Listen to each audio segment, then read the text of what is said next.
4.21 진정한 교회와 목사. 교회는 무엇을 위해 존재하는 걸까? 교회는 성령님의 역사가 일어나는 곳이다. 대학 시절에 풍물을 배우며 문화에 대해 공부를 할 때 우리 동아리는 아주 재미난 목표를 세웠다. 그 목표란 게 아주 역설적인 것이었는데 대학 내 우리나라의 악기를 배우는 우리와 같은 풍물 동아리가 없어지는 것이었다. 풍물을 배우고 전수하며 알리는 것을 목표로 한 동아리에 꿈이 이런 동아리가 없어지는 것이라니. 그러나 그 꿈의 안을 들여다보면 참으로 차원 높은 의미가 있다.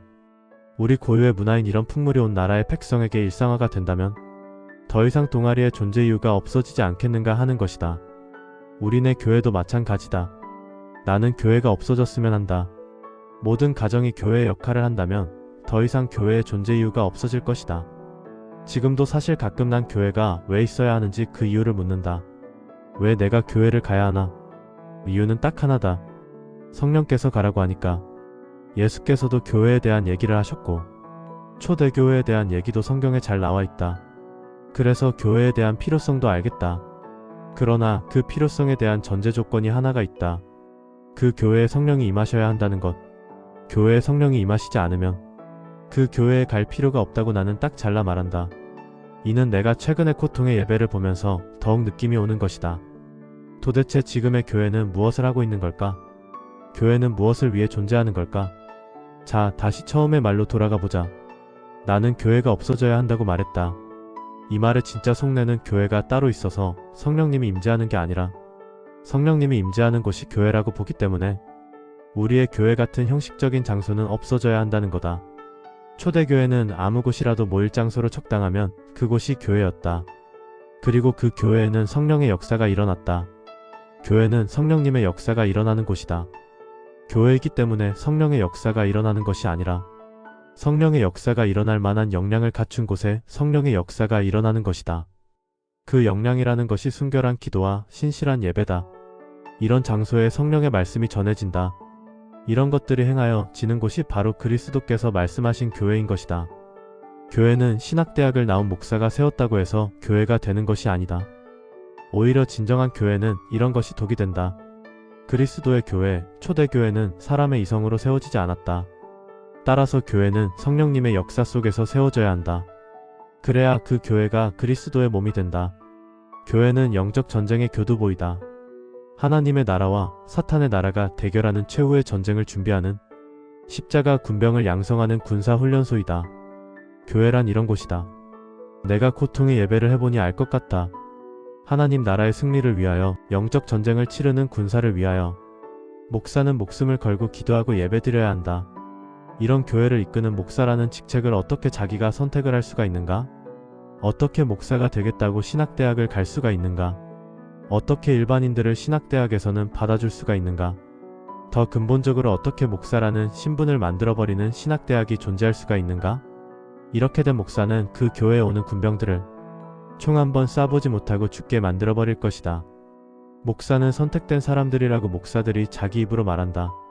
정말 주님께서 선택한 건지 자신이 선택한 건지 자신에게 물어봐야 할 것이다. 예수님께서 돌아가시면서 성령의 봉인을 열어버리시고 제자들에게 성령 세례를 주신 이유가 무엇이겠는가?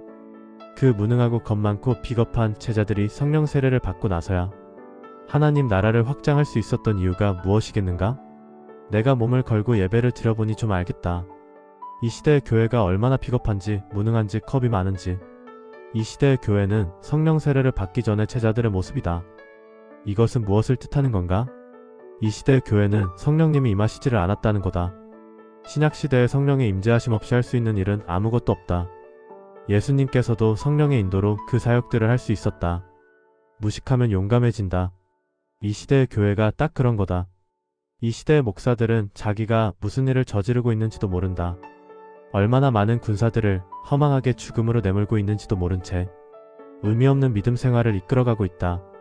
이 시대의 목사들이 할 수 있는 일이라고는 딱 한 가지가 있다. 그냥 조용히 회개하는 거다. 회개하여 신실한 기도와 예배로 성령의 임하심을 구하는 것밖에 없다.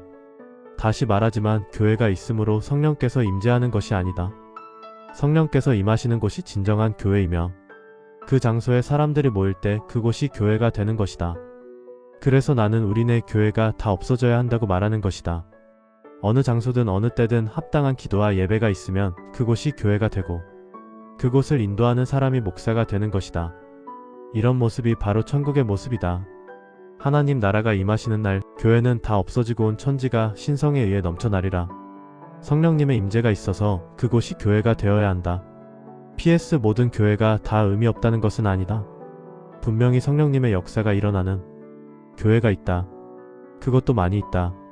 그리고 그러한 교회는 많은 십자가 군사를 양성해 나가고 있을 것이다. 어둠에서 빛을 내시는 주님이시니까. 그러나 사명은 각자다. 한 명 한 명이 성령님의 임재를 받아야 한다. 그러기에는 지금의 교회가 너무 덩치가 크다. 큰 교회를 만들고 성령님의 임재를 간구하는 것이 아니라 성령님의 임재가 있어서 그곳이 교회가 되어야 한다고 생각한다. 이런 의미로 쓴 글이다.